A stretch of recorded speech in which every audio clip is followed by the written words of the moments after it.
I'm good to go. Good morning, everyone. Thank you for coming over for this meeting this morning. We have put a lot of work into this, a lot of thought. We've taken a lot of comments from people with their vision and ideas for how to come up with a good report on this topic. We are going to start this morning. Actually, did you have any comments you'd like to make? Just, it's so nice to see all of you in real life, and always a pleasure to co-chair with Senator King. We are going to start this morning. Michelle Lambert, the Senior Policy Analyst from the Department of Legislative Services, is going to give us kind of get a discussion going here. Thank you, Madam Chair. So the first thing on the agenda is a discussion of the work group's work plan, since we have asked for an extension from the presiding officer's staff, which has been, or the presiding officers, which has been granted. The work group plans to have one meeting next week virtually to take public comment. So the work group members, we will send that date out by the end of today, so you can get that on your calendars, and we will post that on the hearing schedule by the end of today as well.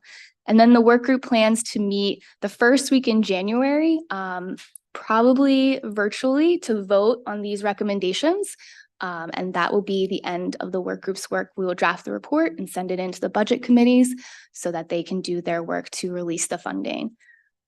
Before I move on to the next item on the agenda, Madam Chair, any questions? Any questions from anyone? No, I think we're good. You can move on.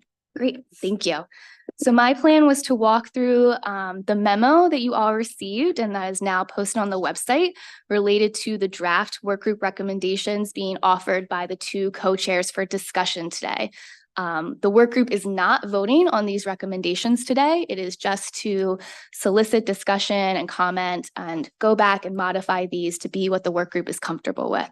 So my plan is to do each category on its own and pause for any discussion or questions after each one. So with that, I will start with operational missions. The work group devoted the September meeting to a discussion on institutions of higher education mission statements. The work group first heard from MHEC on its current requirements for mission statement review. The only metrics in statute related to mission statement review and approval is the requirement that MHEC determine whether the mission statement is consistent with the state plan. During MHEC's last mission statement review in 2018, MHEC did not provide any comments to institutions or deny any institution's mission statement submission. The work group also heard about different statutory distinctions for public institutions of higher education in the state. In response to a question from a member of the work group, DLS prepared a document comparing each statutory distinction, MHEC approved mission, and the website mission statement of each public senior higher education institution.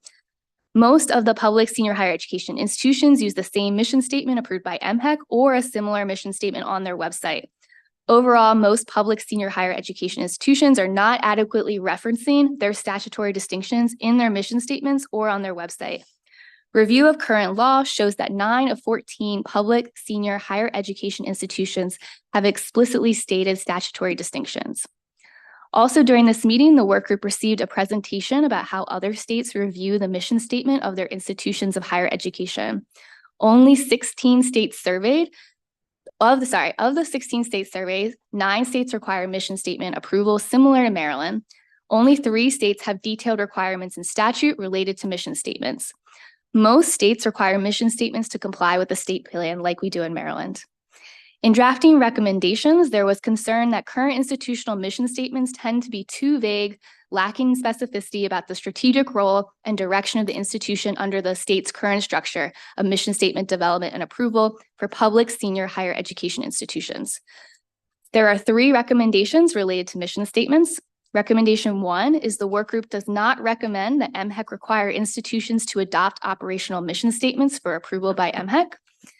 Recommendation 2 is the work group recommends that MHEC utilize their current authority to develop more detailed criteria for mission statement review of public institutions of higher education to ensure that mission statements are clearly defined and distinct between each institution. Examples of criteria in mission statement review could be the requirement that each institution clearly define the level of research of the public institution of higher education. And recommendation 3 is the work group recommends that after each mission statement review, MHEC submit a report to the policy committees of the House Appropriations Committee, Senate Budget and Taxation Committee, and Senate Education, Energy, and Environment Committee on each approved mission statement and an analysis of each public institution of higher education's role in the state system of higher education. The committee should use this report to ensure that the state is supporting each institution in meeting the needs of their approved mission. And those are the 3 recommendations related to mission statements for discussion. Do we want to stop here and have some discussion on that? Would that be a good idea, I think? Okay. Anybody have any first thoughts on it?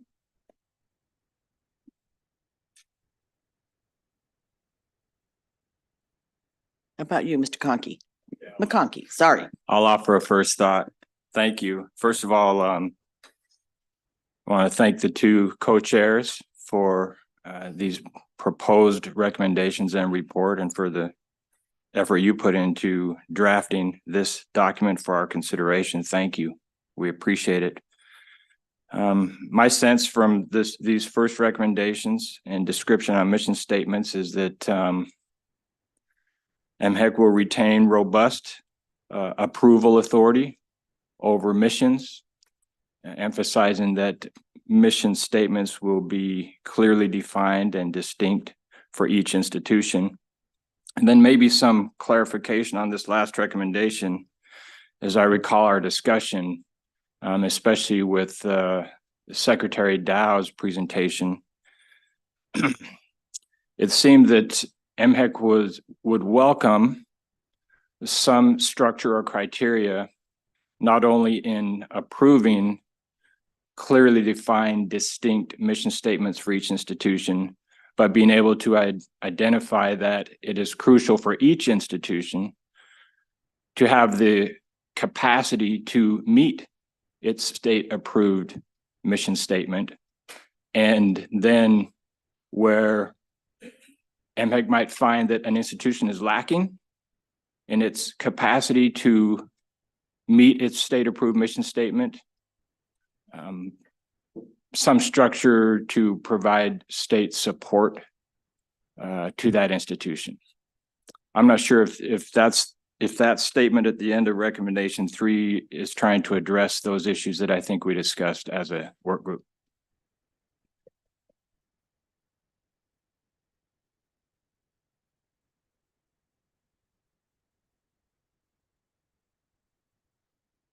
Dr. Rye, did you want to respond to that?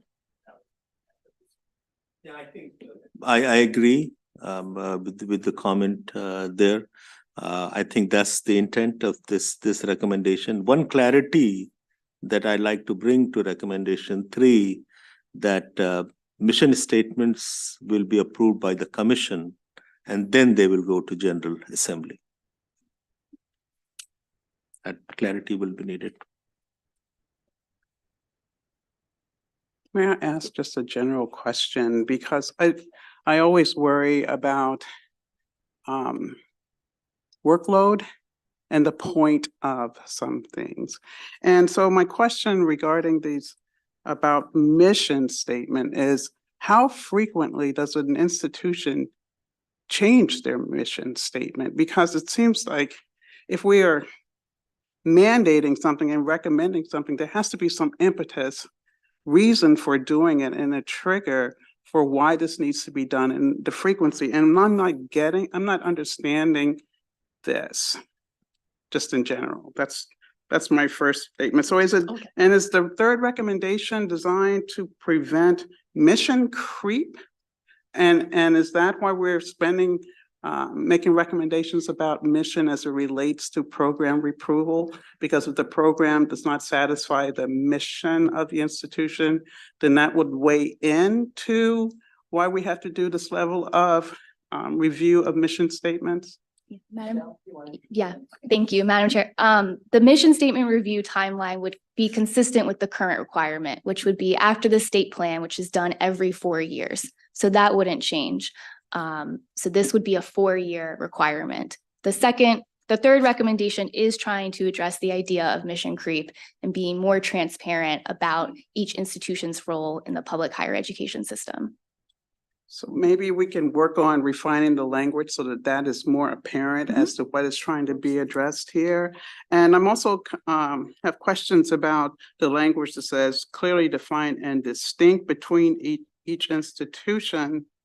I mean, how distinct is sufficient distinctiveness? And if they're not, if an institution is not considered, if their mission statement is not sufficiently distinct from another, then what? Does the state then say we got to close that institution?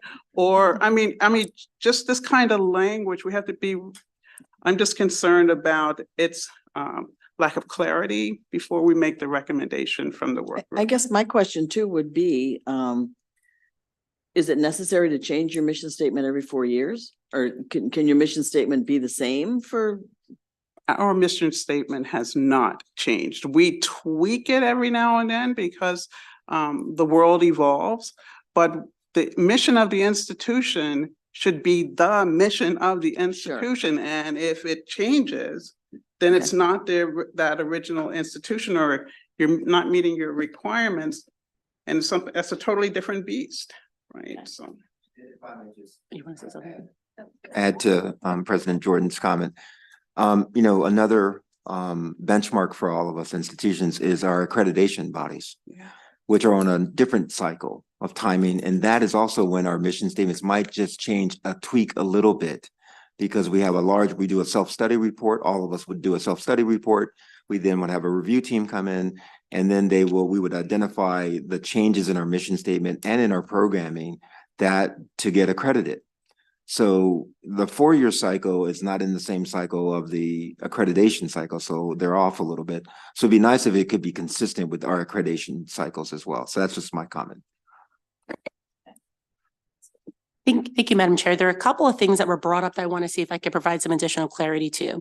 So when we were discussing and recommendation 2 around the need for MHEC to develop more detailed criteria for the mission statement review, that's a little bit different than saying that your missions have to be any particular way. It means how we're not really clear on what they're using to assess the actual mission statements. We want just detailed criteria from MHEC to be apparent and known as they do these reviews that they're already doing. And then on to recommendation 3, at the bottom, it discusses that MHEC could be using this report to ensure that the state is supporting each institution's efforts to meet the needs of their approved mission statement, which I think speaks to what you were mentioning earlier. And so I wanted just to tease out those key phrases and words in recommendations 2 and 3, and welcome, some of the clarity that you're asking for as well, Dr. Jordan.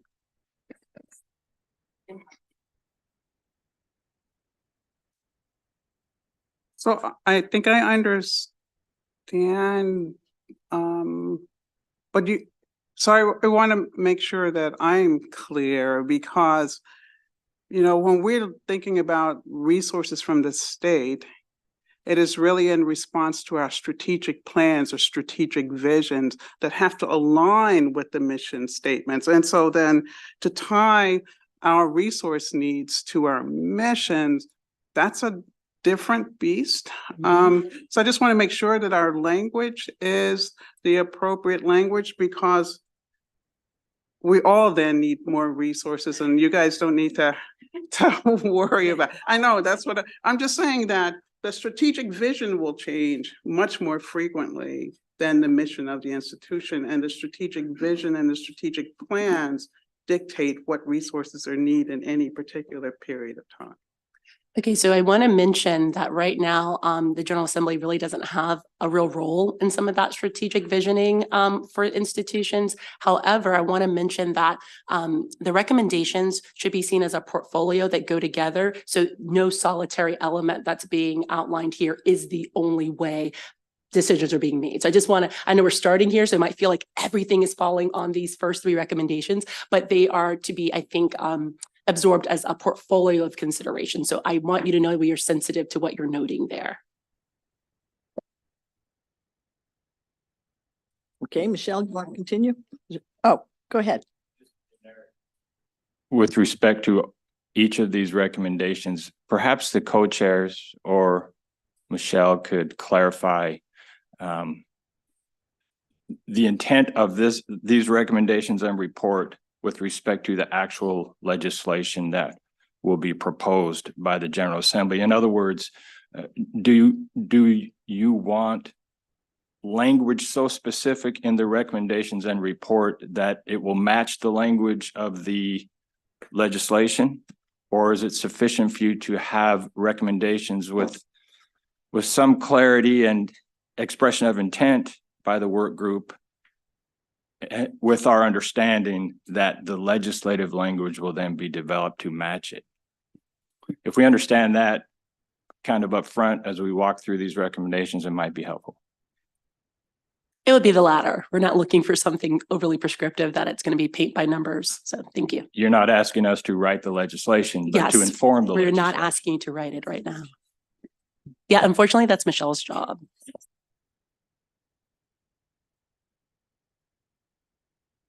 Madam Chair. So I'm going to move on to Section 2, the State Plan of Higher Education and State Workforce Development Needs. The focus of the work group's October meeting was a discussion of how MHEC determines the workforce needs of the state.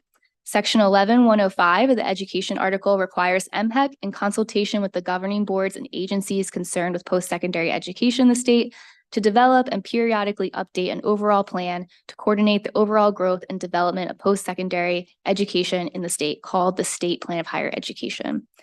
Statute requires specific requirements of the state plan, including identifying the present and future needs of post-secondary education and research throughout the state, the present and future capabilities of the different institutions and agreements of post-secondary education in the state, and the long-range and short-range objectives and priorities for post-secondary education, and methods and guidelines for achieving and maintaining them. The last state plan was submitted in 2002. Of the 16 comparison states examined by the work group, 13 have a state plan or document that governs the workforce development goals of that state. There is no consistent timeline among these states for updating the state plan, and each state's review of the state plan ranges from 2 to 12 years. Some states, such as Mississippi, require its state plan to identify high demand fields and employment benchmarks. Other states, such as North Carolina, identify target industries. Some states also include regional or institutional goals. The work group also heard how other states compile workforce data and these states work more collaboratively with their labor departments and workforce councils and boards to define workforce needs. Some additional data sources and other states use are vacancies and projections, wage data, and education and training needs. There are 4 recommendations in this piece, or 3, I apologize. Recommendation 4, the work group recommends that the state plan should identify specific workforce needs, including the regional needs and the specific academic programs that institutions could develop to support these needs. Recommendation 5 is the work group recommends that MHEC should update the state plan for commission approval by August 2024. The work group recommends that MHEC utilize representatives from all segments of higher education, students, and members of the public in developing the 2024 state plan. Recommendation 6 is the work group recommends that the next state plan should require review and comment by the Legislative Policy Committee prior to the adoption of the state plan by the Commission. Additionally, the work group learned that because there is not a well-established relationship between MHEC, Department of Labor, and Commerce, MHEC mostly goes it alone in figuring out the appropriate mechanisms and data regarding state workforce needs for the state plan and in the program approval process. Due to this lack of coordination, all 3 state agencies use different standards to define different areas of workforce need. Overall, the state should be utilizing resources of current state agencies devoted to identifying workforce need. MDL and Commerce should also be working with other agencies that have particular expertise in emerging fields to have the most accurate analysis of state and regional workforce needs. Recommendation 7 is the work group recommends that MHEC, MDL, and Commerce should each have a specific position dedicated to defining and identifying state and regional workforce needs. And recommendation 8 is the work group recommends that MHEC, MDL, and Commerce have common agreement on data sources and measurements, and all institutions of higher education should have access to this data. MHEC and the Commission should use this data as a baseline during the program approval process. And those are the recommendations related to the state plan and workforce need.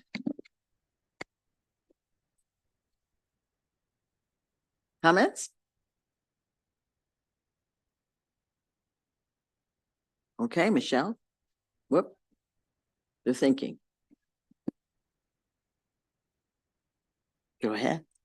Sure. Thank you, Madam Chair. I'd like to thank the co-chairs and the members of the work group for all the hard work we've all put in.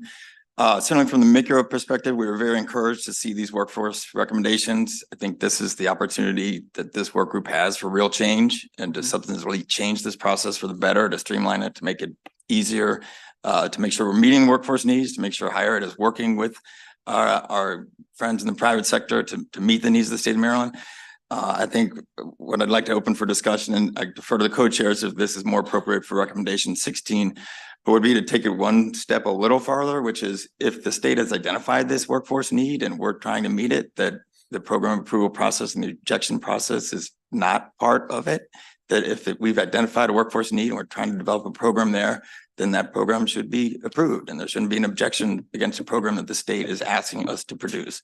So I'd like to throw that out there for Get it discussion. up and running as fast as possible. Correct. And that, Yeah. that those things identified as a workforce need would not be subject to the objections process. Okay. Dr. Jordan? Just like keep talking. Thank you, President Jordan. Madam Co-Chairs, I want to support also what Matthew has stated. I think let's take, for example, we're all very familiar with this topic because we didn't talk about this topic about 5 years ago. So when I say the word artificial intelligence, we didn't talk about that 5 years ago, but that's an emerging sort of programmatic area, but also affects all industries in the state and outside of the state. And because it's moving so quickly, we also think that not only should we all be able to move into that field, but we should also have an approval process that's very accelerated. Because we've got competition both in the state and out of the state to compete with to get those workers trained to support our state. So there are emerging fields like that are moving so quickly, require an approval process that is also accelerated. So that's my first comment that supports what Matthew was saying. Second comment is in these 4 recommendations, I just want us not to forget that I don't remember reading all of this. I haven't seen anything that supports our online education framework for our universities in the state, both public and private. So I want to make sure that that language, that it also online education gets put into all of these recommendations, or somewhere it's up front, that it's inclusive of online education, because we have institutions that obviously deliver online education, which is a very important part of our educational ecosystem. Okay. Dr. Jordan? My favorite line is, I have nothing more to add. Thank you. I like to support what we heard so, you know, in recommendation number, I believe, 4, when we say specific workforce needs, current and emerging needs is something we need to think about. By 2030, jobs that will exist, great percents are not here today. Right. So we have to think about that. The other, my comment, not as much for this process, for us in higher education, has to think about if AI is going to change, or artificial intelligence, machine learning, they're going to change every field that exists.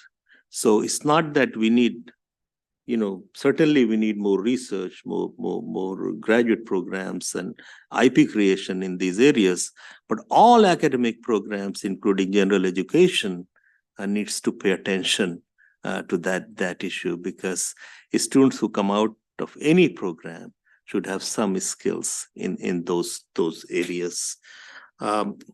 The other online one is also important, because we have online institutions like University of Maryland Global Campus.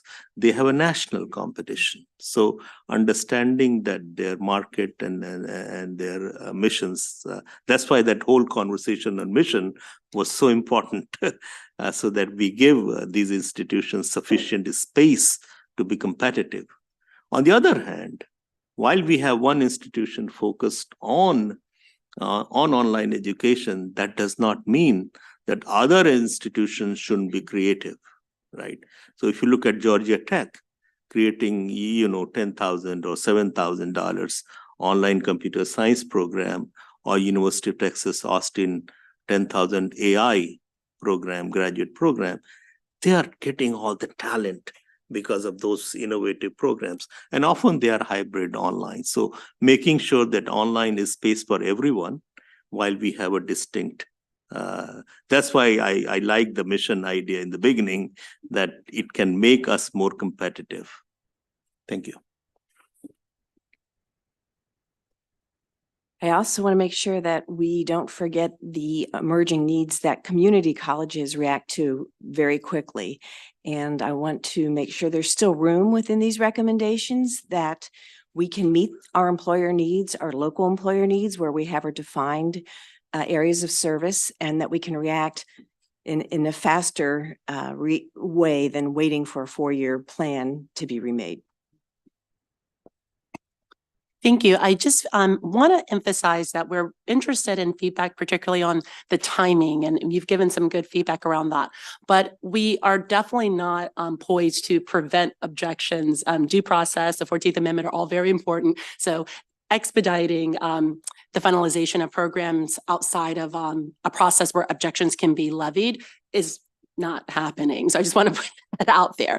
But I also wanted to offer something else for consideration, because I want to ensure that our discussion is not ahistorical. What has brought us to this conversation over several sessions was rooted in the fact that obviously there was a lawsuit. There was also a finding of systemic discrimination and underfunding of historically Black colleges and universities. So I want for your consideration, outside of the recommendations 4, 5, and 6, should the state plan review programs approved in the prior 4-year period over the objection of an HBCU to determine if the program has had a detrimental impact on the HBCU.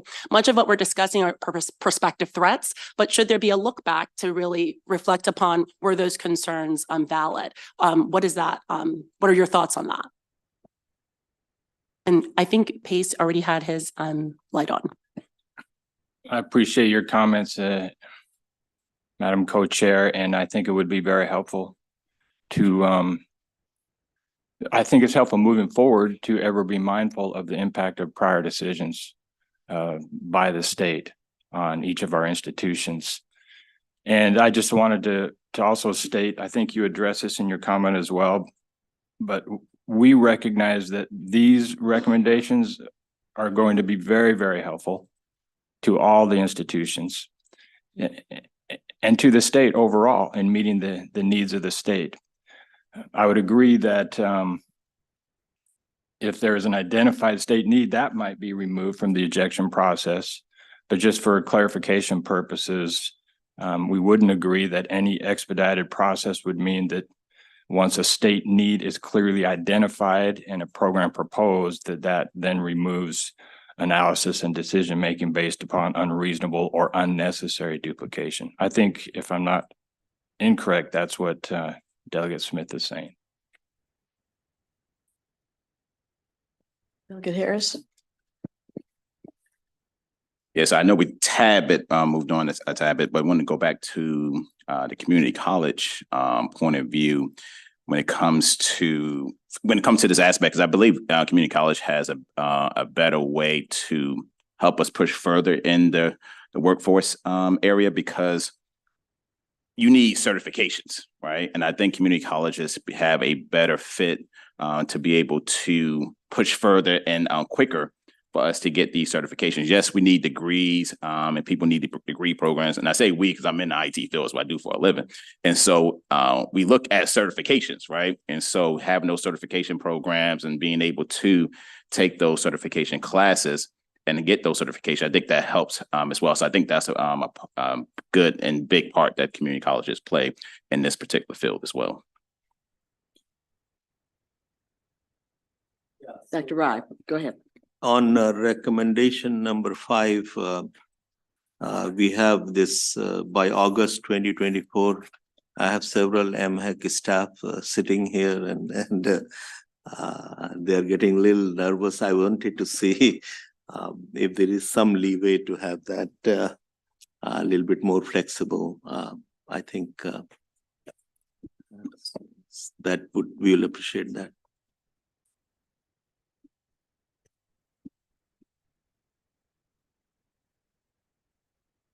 Okay. Thank you, Madam Chair. I have a question. I'm sensitive to what Dr. Jordan mentioned about just the workload of like, the plan updates, right? They're currently on a 4-year cycle. And then I'm also sensitive to, Dr. Pines mentioning kind of a desire maybe to harmonize the timelines around the accreditation. And I believe, is that a 6-year cycle? It just varies based on the body. Between 6 to 10 years. Okay, so I wonder, and this might be departing from both of your statements, but because of the notion that particularly emerging things come very quickly, they come quicker than 6 and 10 year, and maybe come quicker than 4 year. Is there any interest in a 2-year plan?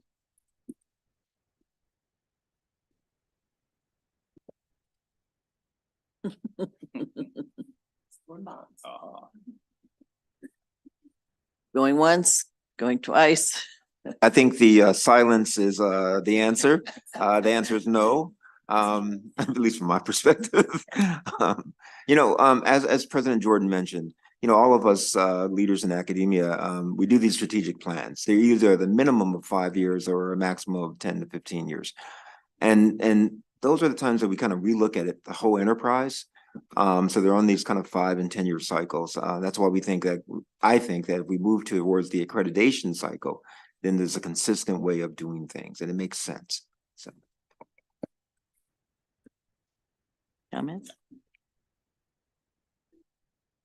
Wow. I really do agree with you. And Yeah. at my institution, our strategic plans are only 3-year plans because we recognize the importance to move quickly and you can't be tied down to certain things. So I don't want this 4-year whatever that is. And I did make a comment in my notes about recommendation 5 with respect to having this new updated state plan by August 2024. I know that it is important for us to update that plan, but I really don't think that that's reasonable. And I could feel the angst from the staff when I read this. So I think we just need to give them a little bit more time here.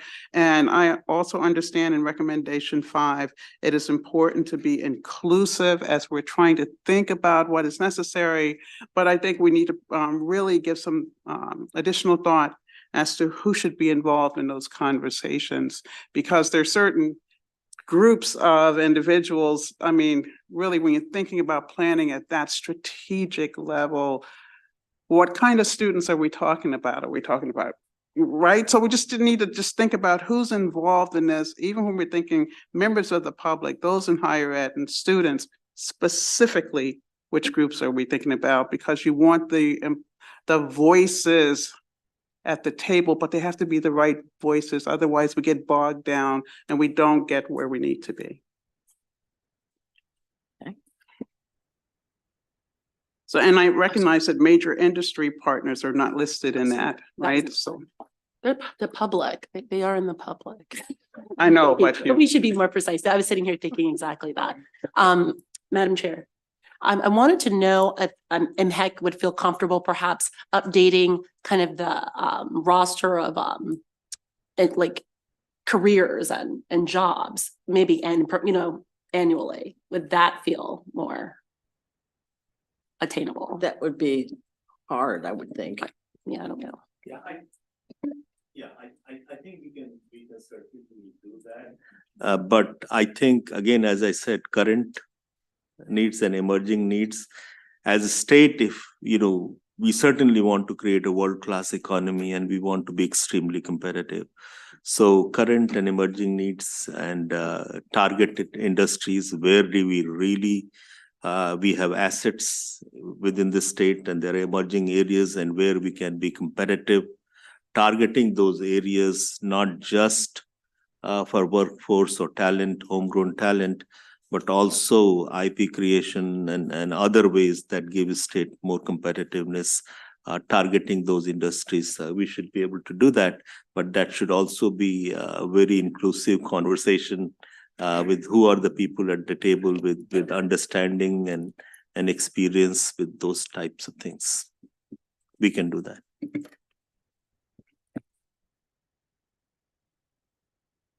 Okay, go ahead. We're going to move to section 3, programmatic plans. Currently, the state has no requirement for institutions of higher education to collaborate with each other.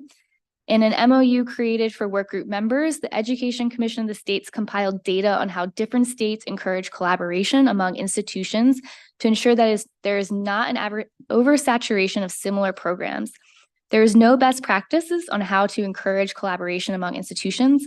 Other states utilize a comment period or an objection period in the beginning stages of the program proposal process to get the perspective of other institutions to the proposed program.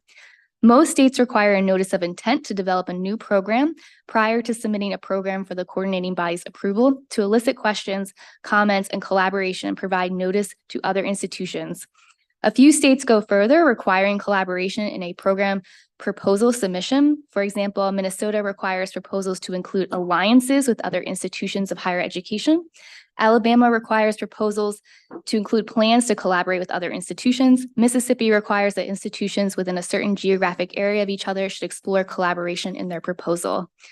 Recommendation 9 is after the adoption of the 2024 state plan, the workgroup recommends that MHEC require all senior higher education institutions to submit a programmatic plan that would require senior higher education institutions to outline each graduate academic program that the institution plans to submit by the end of the second year time period.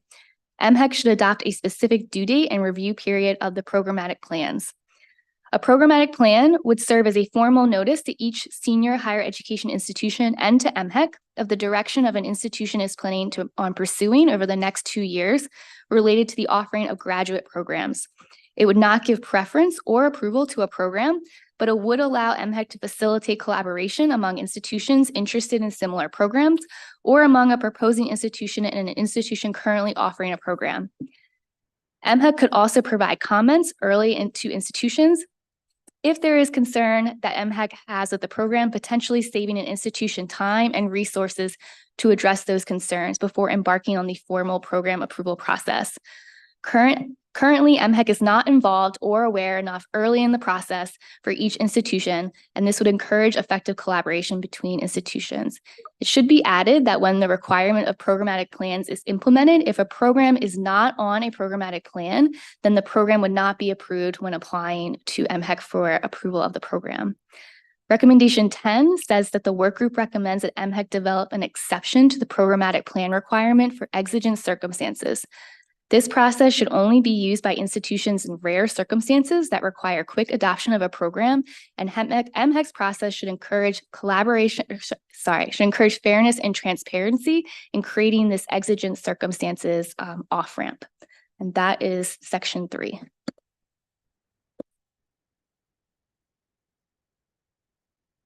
Any comments? Go ahead, Matt.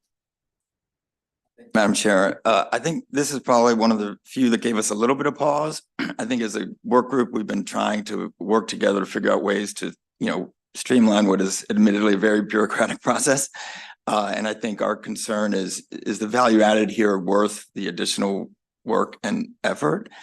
Putting together another plan requirement separate from the mission, separate from the strategic plan, separate from what everyone does for accreditation. And so we'd like to hear thoughts from the rest of the group as to whether or not they feel the value added is worth it, and from MHEC as to whether they feel they'd be able to force collaboration or facilitate collaboration, however you may phrase it. So just would like to hear from other members of the work group.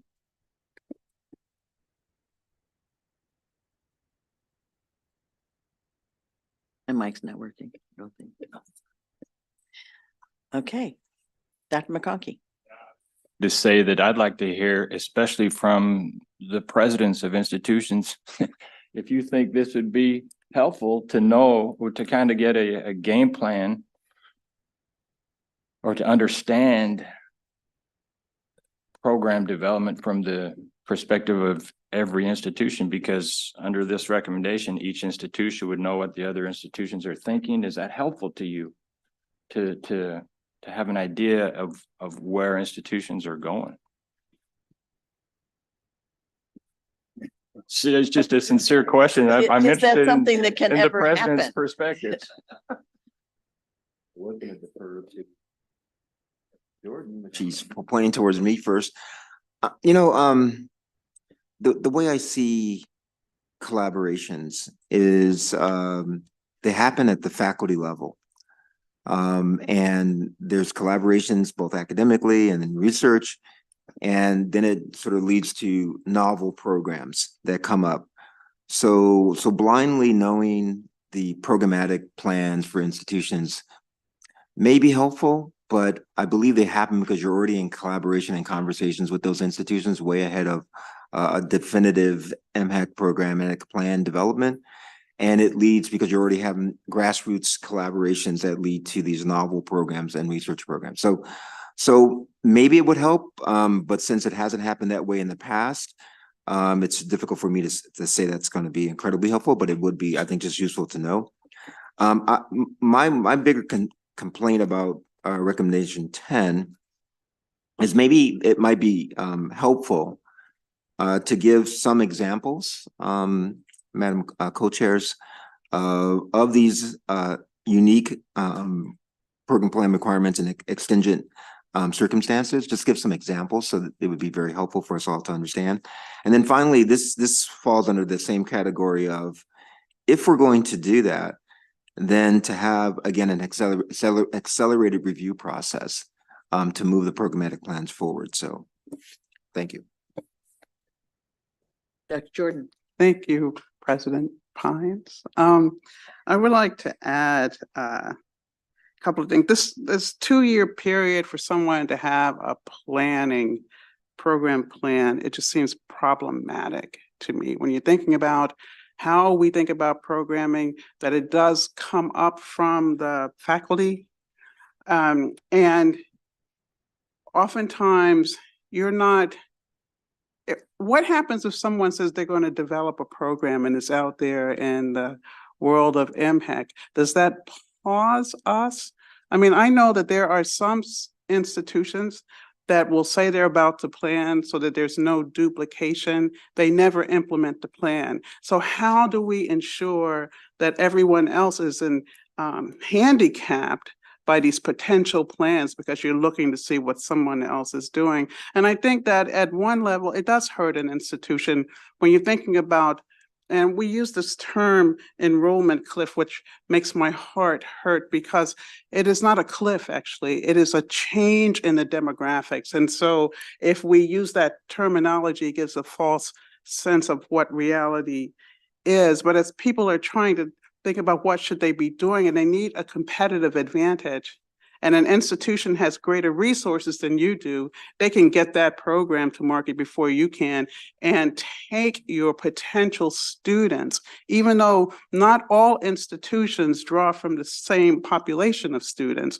And so where is that? We have to be very careful in how we're defining our criteria, because it is not a level playing field. We all have different targets of students and different resources by which we can do things. And so this entire section gave me pause and concern.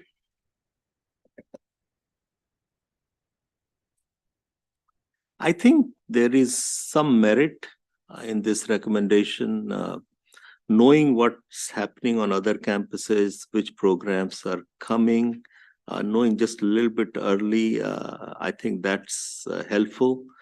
And the idea of collaboration is extremely important from a state's point of view as we move forward. As you know, the resources are limited. If we are creating a machine learning program at one institution, there could be different aspects of machine learning that can be created through collaboration. So one institution is focusing on one and the other on something else. So as a state, our taxpayers get a better return. So I think how we frame it, not perhaps in a bureaucratic way, but some way of knowing early so that we can create collaboration. And also, you know, from duplication point of view and other things, first come, first serve. So we will be in a better situation. Hey, we are interested in, so far, I think academic programs come to Maryland Higher Education Commission. I envision a day where Maryland higher education goes to institutions of higher education that for the state of Maryland, we want programs A, B, C and create it. And how do we get there? I think I see some merits in this recommendation.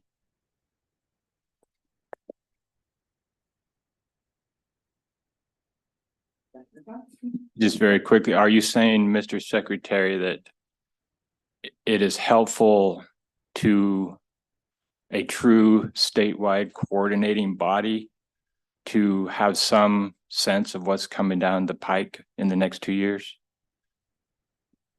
I think that coordinating body is Maryland Higher Education Commission. I think that without having this a completely bureaucratic, the 2-year plan, if it's not in a 2-year plan, you can consider those kinds of things, but lightly worded recommendations so that MHEC is not surprised or other institutions are not surprised, and we have an opportunity to plan better from agency's point of view, what's coming, and start thinking. Because I do think that as we move forward, we are going to live a lot in what I call interdisciplinary world. So getting ready for those academic programs, business, industry, data, knowing this early is helpful. But I do understand what President is saying. And I think we can address both issues and still have that information a little bit ahead.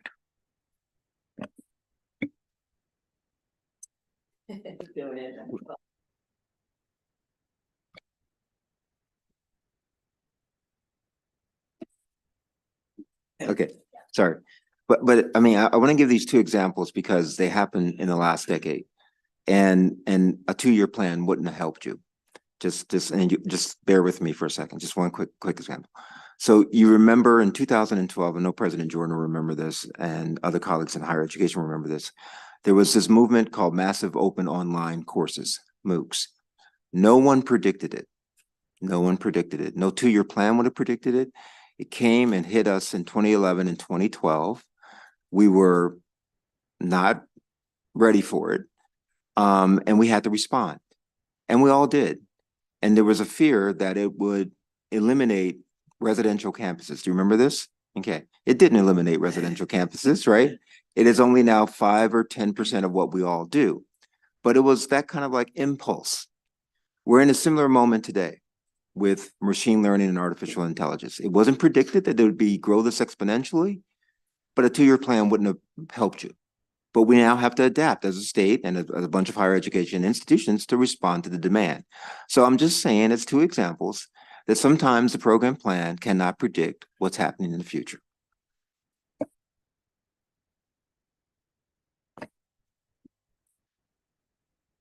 Okay, I'm not touching.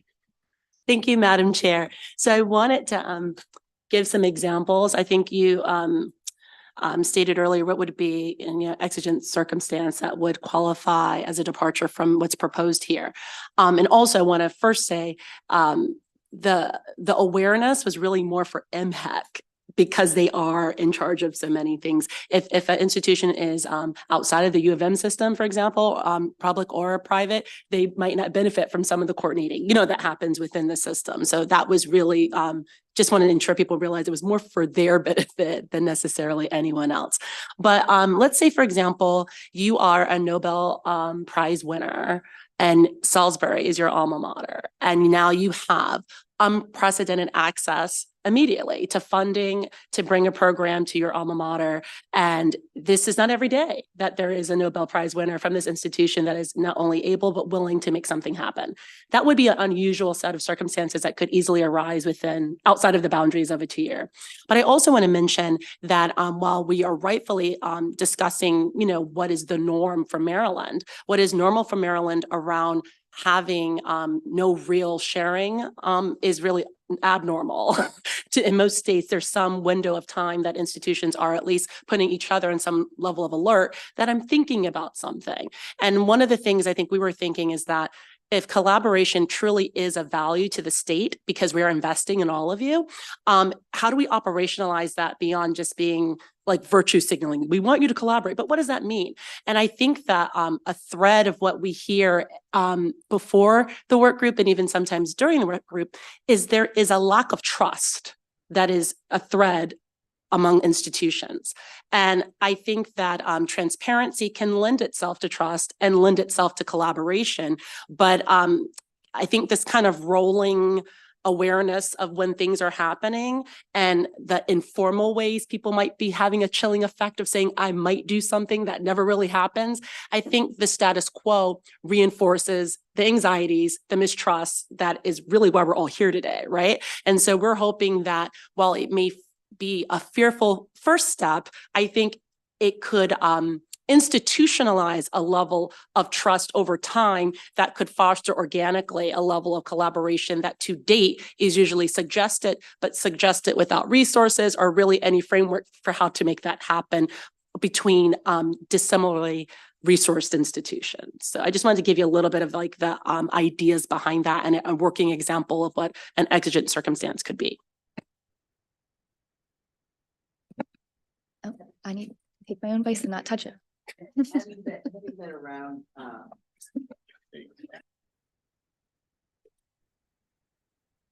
Am I on? Having been around this this kind of committee for, I'm starting my 21st year in the legislature. I have picked up a little bit of competition amongst the universities once in a while. So I'm just wondering, I'm sitting here thinking about all of this with the competition that there is naturally among the universities. I'm trying to figure this how it works in my head. I think the bottom line is that each university does what is good for their school, but also is good for the state of Maryland. Just trying to set this straight in my head, that's all.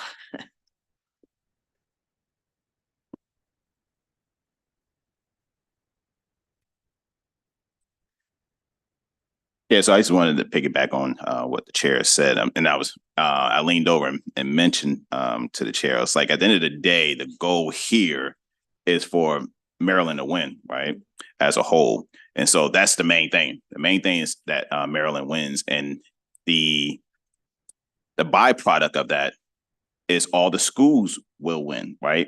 So trying to figure out what does that look like for the schools to win, so that Maryland could win. And that's the goal at the end of the day. Yes, there's a competitive concept and thought process there. But at the end of the day, we should always be focusing on what is the main thing. And the main thing is what is best for the state of Maryland at the end of the day.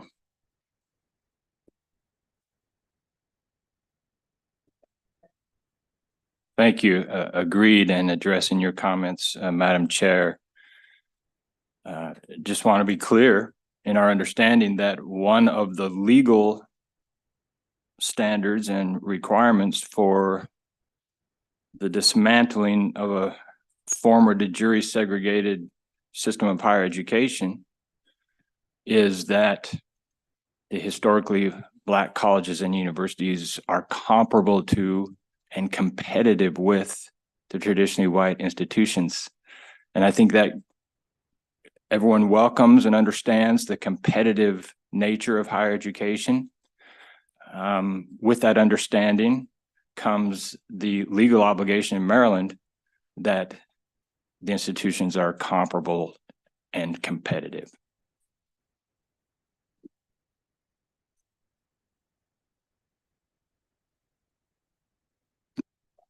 Thank you. And Madam Chair, what we can do is provide changes to that recommendation in response to what everyone's talking about for the work group to look at.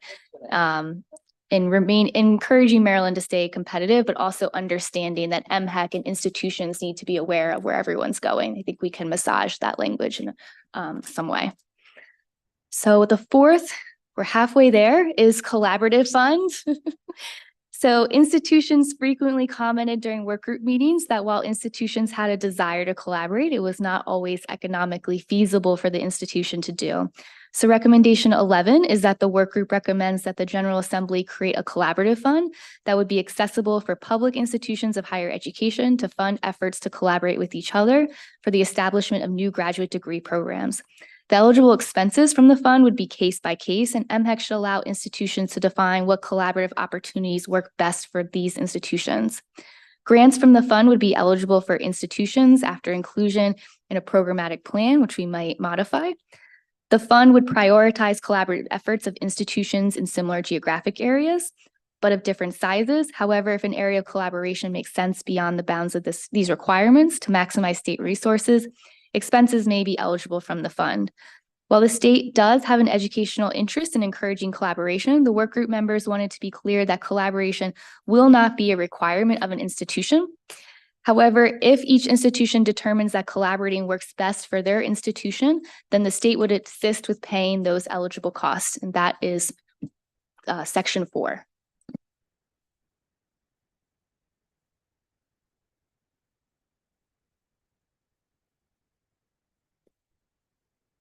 I touched it once. There we go. It's making me very nervous. So I just have a clarifying question. When it says the fund would prioritize efforts of institutions of similar geographic areas, but of different sizes. And my question is, why is the focus on the size rather than on target population or something like that? Yeah, I think this was just for discussion. I think we could eliminate even prioritization language if that's what the work group would feel, getting nods from the madam chairs. So we could come back removing any prioritization, and it would be up to MHEC in administering the fund. Okay, thank you. Great, I will move on to number 5, the program approval objection process. At the August meeting of the work group, members heard a presentation from MHEC that included details on the program approval objection process under section 11206.1 of the education article. An institution may request review of a program proposal decision of the secretary, and the COMAR provisions describe the steps for review by the commission. Between January 1st and December 1st of this year, MHEC received 143 new program approval submissions. 10 program approval submissions received an objection. 7 of the objections were resolved without a hearing by the commission. 3 program approval reviews after an objection received a hearing. There was concern this interim raised by the Legislative Black Caucus about how the commission previously has only required a majority vote of commission members present for a final action. And there was concern by the Legislative Black Caucus that the commission would discuss and take final votes on these appeals in closed session. In response to a question from a workgroup member, DLS analyzed the timelines of other states related to program approval. Of all the states surveyed, New Jersey had a similar process to Maryland in allowing 30 days of review by institutions for objections or concerns, and 30 days for review by their version of MHEC. Most states surveyed allow for more time for objections and review by the coordinating board. Additionally, many states have a more cyclical timeframe for program approval by only allowing programs to be submitted during certain times of the year, for example, quarterly or annually. And the coordinating board devotes specific meetings in the board's annual schedule to review of proposed programs. Most of the states surveyed had an administrative procedures guide on the coordinating board's website with details related to the program approval process. Workgroup members representing institutions in the state have continuously stated that 1, MHEC's process for program review has not been transparent in the past, and 2, MHEC has not followed its own specific deadlines related to review and approval. The workgroup members did not discuss specific changes to the current process deadlines, as after analysis of comparison of other states, there did not seem to be a best practice among states. Institutions of higher education deserve clear timelines that are followed for review of institutions' proposed programs so that institutions can be clear to students and stakeholders about the timely delivery of the proposed academic program and effective use of institutional resources in developing the delivery of the academic programming. So there are 4 recommendations related to this section. Recommendation 12, the workgroup recommends that MHEC re-examine its statutory and regulatory deadlines for the program approval process to determine if those deadlines are meeting the needs of institutions and students in the state. We could add something in here in response to things needing to move faster. We've heard those comments today. I think this would be a natural place for that to fall. The work group recommends that the General Assembly consider holding MHEC accountable if the department does not make progress on adhering to stated timelines and deadlines in the program approval process. Recommendation 13 is that MHEC conduct all discussions, deliberations, and votes of an appeal of a program approval decision in public session. Recommendation 14 is that a vote of the majority of commissioners appointed to the commission be required to approve or disapprove a program approval decision. And 15 is that MHEC develop and adopt an administrative procedures guide for the department's program approval process by a date that the work group determines is appropriate, and prominently post the guideline on the department's website. And those are the recommendations in section 5.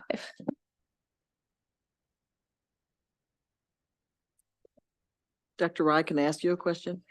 The one where the work group recommends that MHEC conduct all discussions, deliberations, and votes of an appeal of a program approval decision in public session. Does that slow down the process, or would that be okay? So I think this recommendation is about commission's decision, not just what happens to the entire process. Okay, So it has no bearing on the timing. okay, okay. I would say that we may consider, right now we have a 60-day time limit. The challenge is when there's an objection, scheduling of different people and commissioners and others involved often takes more time. People are not available. So we may think of 2 different timelines. When there's no objection, it's 60 days. When there's an objection, maybe 120 days or something like that. So logistical issues there.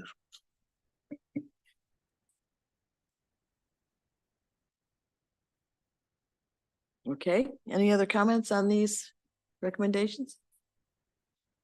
Did you have one? Good.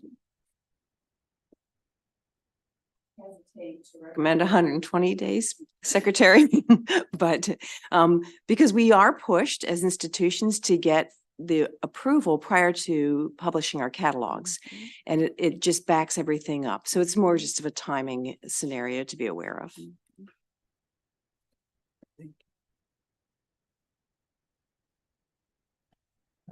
Just a comment that doesn't really address timing, but the filing of an objection. The consideration that it's not just an obligation or an opportunity for an institution to object to a proposed program, but also an emphasis that MHEC may have an obligation to file an objection. I make that comment from the perspective of HBCUs, of course, because the law would not have the full burden of dismantling policies and practices rooted in a formative jury system. That burden doesn't fall exclusively on an HBCU or Black students and institutions, but that MHEC as a coordinating body also has an obligation to file objections if it determines that an objection is warranted. I believe that is in current law, but I'm not sure that has been a prominent practice. Maybe it's because it hasn't needed to, but certainly I would ask that we consider emphasizing that objections may be filed by institutions and by MHEC itself. I was going to say we can add some narrative in the report highlighting that provision of law, and then Secretary Rye and his team, if that's something they want to move forward with more, they could do. We can add that narrative. We can move on. Just super quick. Yeah, just another thing to consider is perhaps like when we have an appeal, on a proposal, if we could maybe have some type of protected time so that each institution can kind of make a case uninterrupted, because there seems to be a pattern of the interruptions maybe eating into the flow of that presentation by either institutions. Just something to float as a consideration we might want to put in there too.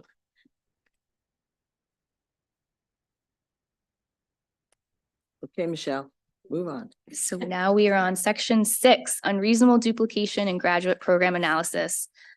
Under section 11-206 of the education article, MHEC must circulate the notice of an institution's intent to establish a new program within 30 days of receipt of the notice. Within 30 days of receipt of the notice, an institution's intent to establish a new program, the commission may file, or as Dr. McConkey just said, the commission may file, or an institution of higher education may file with the commission an objection to the implementation of the program. Being cognizant of time, I think we're all aware of how the objection process goes. MHEC uses a 3-part analysis, as we talked about in one of the meetings. The regulations describe considerations. I think the work group members had concern that some considerations weren't talked about. Some considerations that the MHEC uses aren't in statute or regulation related to how they make an analysis. So recommendation 16 is that MHEC should formally adopt the analysis for unreasonable program duplication in regulation, including the specific criteria the department uses in the analysis.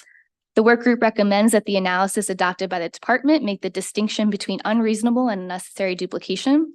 Additionally, the analysis should prioritize workforce needs, protection of existing programs if they are meeting workforce needs, and collaboration. For example, if there's a defined workforce need on the department's baseline data and an institution currently at the program cannot or does not want to scale up to meet the need and cannot or does not want to collaborate with the proposing program, the program should be approved. I think we heard here in the first meeting about how MHEC uses all these standards, and it's unclear, and to be more transparent to all institutions, we really want MHEC to put in regulation exactly the test, the factors, the weight of the factors, so everyone is on the same level playing field when filing objections and understanding the commission or the MHEC's analysis. So that is quickly number 6. Can I ask a question? Is it possible for everyone to be on the same playing field?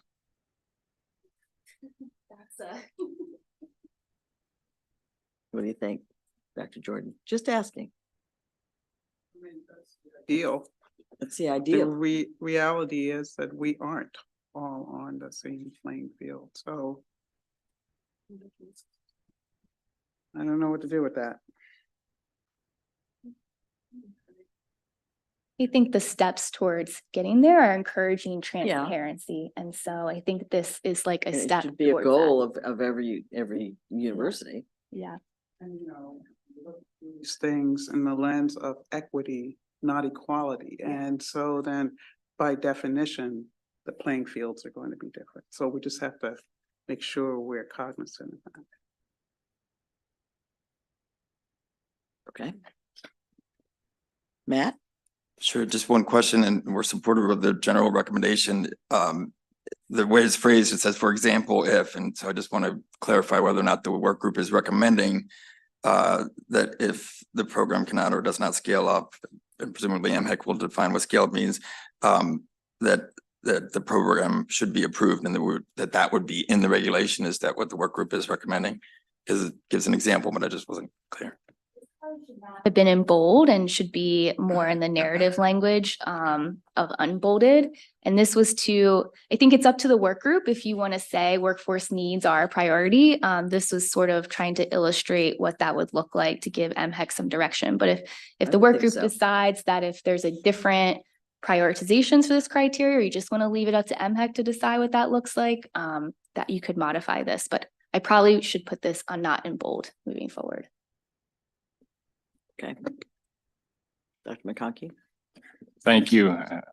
If I recall correctly, in one of our initial meetings in a presentation by Secretary Dow, in response to my questions, I think, that it seemed that MHEC was merging the analysis of unreasonable duplication and unnecessary duplication into one analysis, which was basically unreasonable duplication. And so I'm appreciative of the language in the recommendation that says that MHEC will make the distinction between unreasonable and unnecessary duplication. I think some clear guidance will be helpful to the institutions if those distinctions are spelled out. Distinguishing between the analysis of unreasonable duplication, which would go towards efficiency and effectiveness, and an analysis that would be done in virtually any state of the country, as opposed to the additional responsibilities placed upon former de jure segregated systems to undo the practice of unnecessary duplication. So we support that language with the emphasis that it probably needs to be, MHEC needs some help in spelling that out so that those two analyses are not merged, but that they're separate.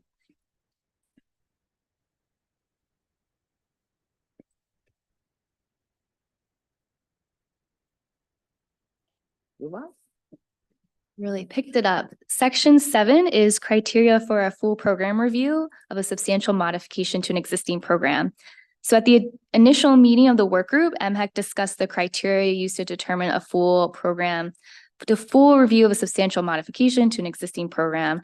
MHEC uses the 33% as the guideline, while other states use 50% or have standards related to how to determine if a change qualifies as a substantial modification.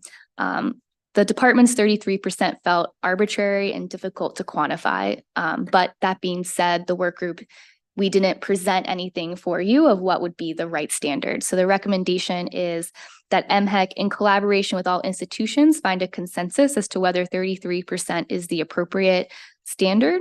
And if MHEC finds that a new standard is more appropriate, MHEC should update their regulations by, there should be a date established by this work group with a detailed explanation of the new standard. And that is 7. Is any questions? Lots of thumbs up. Okay, then I'm going to move to 8. We made it. Recommendation 18 is that the work group recommends that the Maryland General Assembly determine an appropriate time to review the implementation of the work group's recommendations, acknowledging that we should see if these things are working, and if not, General Assembly can decide what to do about that.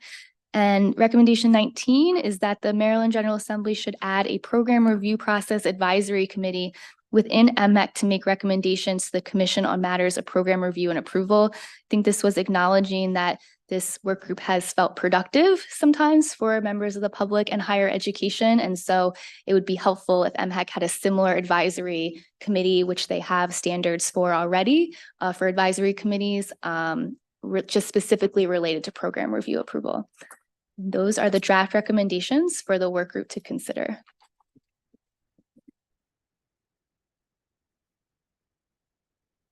Any comments here? One editorial comment. It goes way back to, since now I know we can move things out of bold. Okay. It was on recommendation number 2, actually. We talked about discuss examples of criteria in mission statement review. And this one said could be the requirement each institution clearly define the level of research. Can we take that out of bold? Not all institutions have that as part of their missions, and that's more directed towards universities than community colleges or liberal arts colleges. So I think that it's important to take that out. I would just add, this bold language was the work group stepping into providing MHEC some guidance on what that criteria looks like. So if the work group does not want to provide any guidance, I would take it out of bold. But if the work group has any desire to provide any guidance to MHEC, I think that's something you can circulate with us and think about over the next couple of days of what that would look like. And we could build that out for, on a global scale, acknowledging that that might not work for your specific institution, that specific piece. But I think you do have to make the choice of if you want to provide any guidance on criteria. And if so, then this makes sense. But if you don't, then I would unbold it. does that make sense?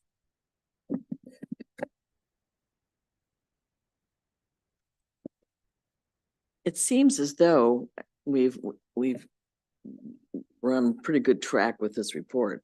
I don't think there are a lot of objections or maybe a little tweaking here and there, but I think we're on a good track with it anyway. Good job. Anyone else have any comments to make? Have a comment. Yeah. I think you guys did a great job, actually. I was surprised to get the draft and to see how detailed it was and thoughtful. And so I really appreciate that aspect. I appreciate the opportunity to be able to come in and give some thoughts as to what's in here. And I look forward to seeing what the final is before it goes to the legislators. Thank you. Anyone else? Okay, now let's talk about, That's all right. do we have, I just have to do this. Ditto to President Jordan. very good.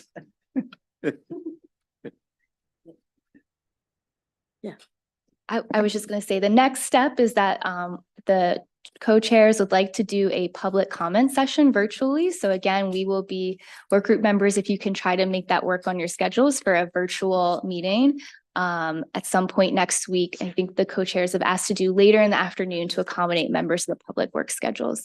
And then we will circulate a revised copy to commission or to work group members with the track changes so you can see, and then we would vote on the revised version the first week in January and then send it off to the legislature.